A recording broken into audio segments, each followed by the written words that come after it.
Hola amigos y amigas de este mundo anónimo. Hoy en un capítulo más de este mundo lleno de mitos y leyendas te presentamos los OPARs. Los OPARs se definen como objetos fuera de lugar y tiempo. El término fue inventado por Ivan Sanderson, un criptozoólogo estadounidense. Su intención era darle nombre a un objeto histórico que estuviera fuera de su contexto natural o lógico. Esta definición no tiene aplicación en el campo científico.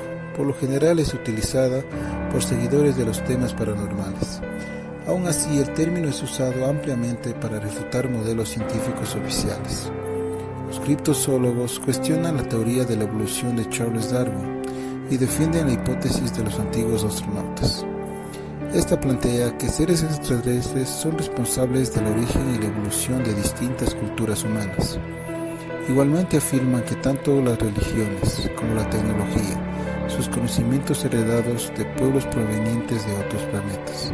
Por supuesto, toda esta serie de afirmaciones no cuenta con su sustento científico. Pero mírenlo ustedes mismos y comprenderán.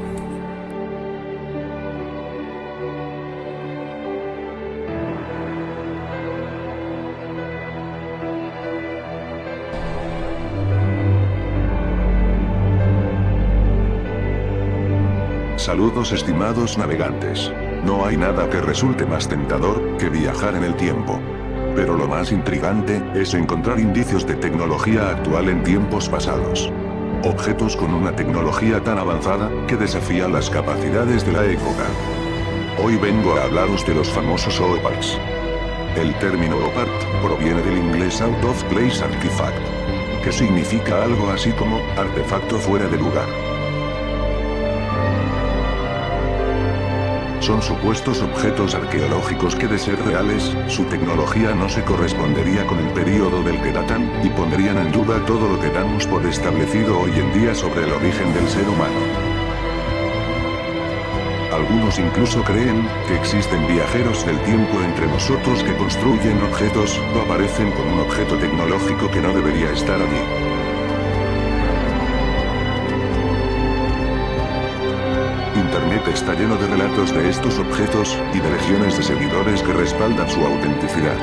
Sin embargo, desde este canal, basado en el método científico, separaremos la verdad del fraude. Existen muchos objetos que son fraudulentos y otros que no tienen fácil explicación. Vamos a analizar varios de estos objetos, que no dejan de ser curiosos, y averiguar su procedencia.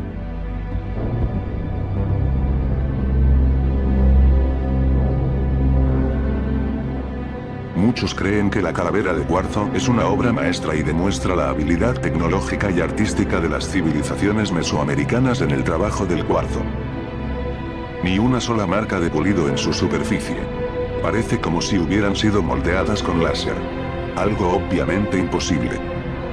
Pese a que la mayoría de estos cráneos de cristal fueron identificados por sus descubridores como de origen azteca o maya, lo cierto es que ningún estudio ha podido constatar su procedencia.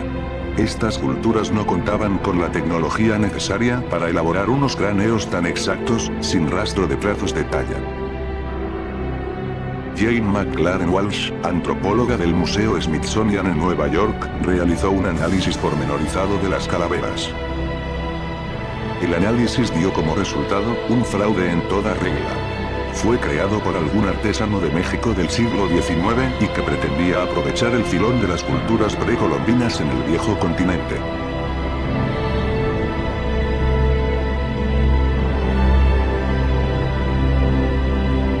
El paso del tiempo hace mella en la decoración de iglesias y catedrales. Cuando las construcciones están muy deterioradas, se suele encargar la reconstrucción a maestros canteros, que en ocasiones se toman la libertad de incluir elementos contemporáneos que frecuentemente llaman la atención de los observadores. Cuando el observador es tonto, puede llegar a pensar que la figura en cuestión tiene la misma antigüedad que la construcción original. Lo que le da pie a crear extrañas historias que frecuentemente enlazan con civilizaciones secretas y contactos extraterrestres. Un caso muy conocido es el del astronauta de Salamanca, labrado sobre el flanco izquierdo de la puerta norte de la Catedral Nueva de esa ciudad.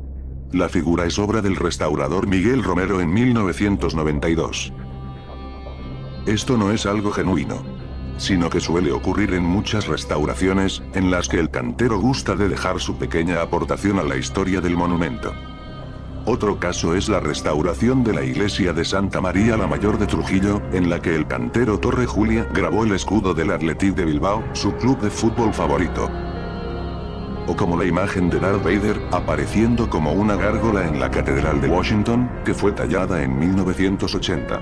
O como esta otra gárgola, el octavo pasajero, de la abadía de Paisley en Glasgow, incluida en 1990 en su fachada.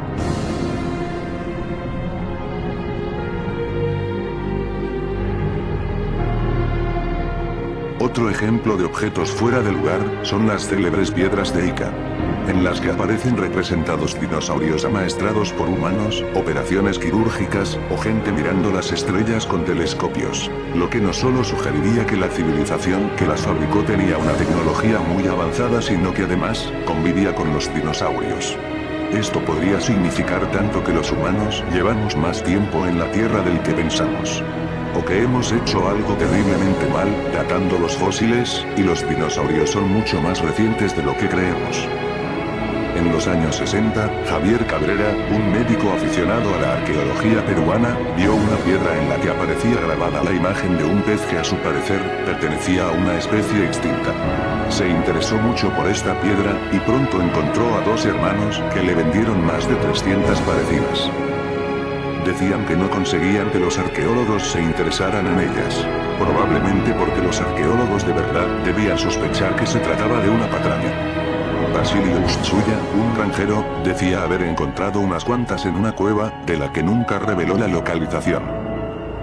Cuando el Dr. Cabrera abrió el grifo de su cartera, unas cuantas se convirtieron en miles. Su colección alcanzó las 11.000 piedras a mediados de los años 70. El propio Ustsuya admitió que había falsificado las piedras, porque con sus propias palabras, es más fácil crear estas piedras que cultivar la tierra.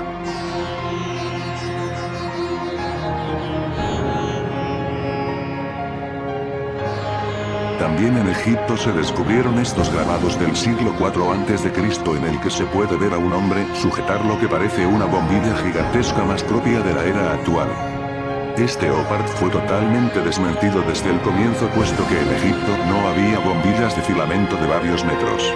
Se trata, simplemente, de una flor de loto junto a una serpiente. El hecho de que parezca una bombilla, es un caso de pareidolia donde se vislumbran bombillas que realmente no existen. Existen muchos más OPARTs fraudulentos. Además, en muchos casos, el efecto pareidolia ha hecho de las suyas. Vamos ahora con los OPARTs auténticos y que no tienen explicación.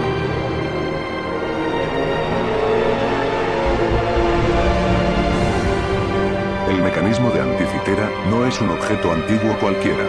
Fabricado en la antigua Grecia en el siglo I a.C., el mecanismo de Anticitera fascina a los investigadores por su complejidad y sofisticación. Descubierto a principios del siglo XX en las aguas que rodean el islote griego de Anticitera, el mecanismo homónimo tardó más de un siglo en ser desentrañado. Su aspecto es similar al mecanismo que hace funcionar los relojes de pulsera, y los expertos lo consideran la primera máquina de computación analógica de la historia. No hay una continuidad, al menos que se sepa, en torno al mecanismo de Anticitera. Se trata de un objeto único de una complejidad y desarrollo técnico sorprendente, y no se conoce ningún dispositivo similar. De hecho, no volvió a fabricarse nada tan sofisticado en alrededor de un milenio, cuando los primeros relojes astronómicos aparecieron en la Europa medieval. Michael Wright, restaurador del Museo de Ciencias de Londres, ha construido una recreación de este misterioso objeto. El artefacto es un cajón de madera con dos círculos. Uno para el zodíaco, y otro para el calendario egipcio. Al girar un botón lateral, una treintena de engranajes accionaban las manecillas de los discos, con lo que se podían predecir los eclipses solares y lunares con 19 años de antelación a partir de las posiciones de los planetas. Para fabricarlo, era necesario un conocimiento sorprendente de ingeniería y astronomía inimaginable. No sabemos quién lo fabricó, pero se adelantó 1700 años a la revolución científica de los siglos XVI y XVII.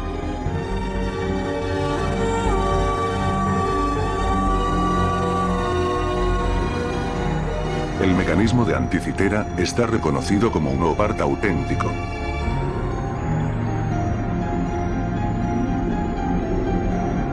Este vídeo no deja de ser curioso. Unos trabajadores salían de una fábrica en los Estados Unidos.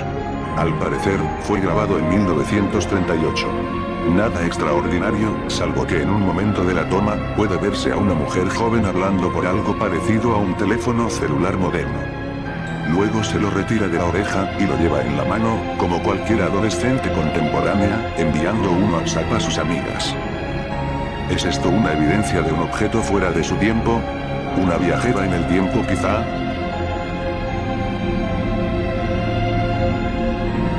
Antes que nada analicemos el vídeo y comprobemos si es un fraude o está manipulado. Al parecer la mujer se acerca algo al oído. Lo que parece ser un objeto. Y vemos que hace reflejos por el sol. Lo que da a entender que el vídeo no está manipulado. Ese objeto hacía reflejos. Así que ¿qué podía ser? ¿Un espejo? Posible. Básicamente podría ser cualquier cosa. ¿Un transistor o radio? Imposible. Un usuario llamado PlanetCheck afirmó en YouTube que conocía a la mujer. Su nombre era Gertrude Jones, y era su bisabuela.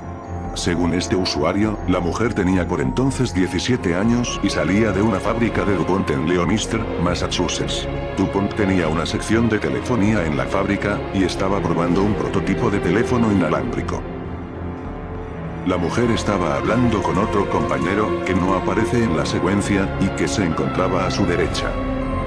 Esta explicación carece de credibilidad. Por aquella época, las baterías tenían un tamaño más que considerable. De las más pequeñas que he encontrado, tenemos esta Dridex de 1940, de 9 voltios y un tamaño de 13 por 7 centímetros.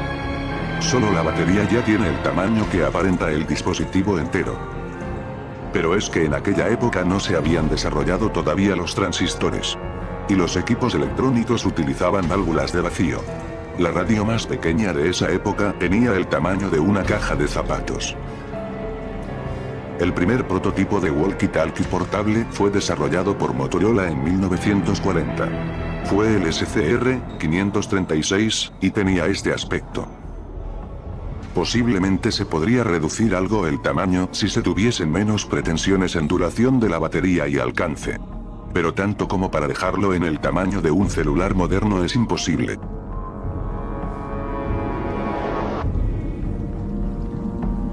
Lo más probable es que fuera algún objeto de la época que daba reflejos.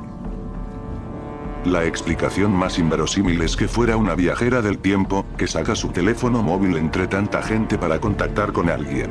¿Y con quién? Yo no lo creo sinceramente. Pero vosotros tenéis la última palabra. Los objetos fuera de época resultan muy interesantes. La mayoría son fraudes. Pero los que de verdad importan merecen una explicación e investigación seria. Ya sabéis.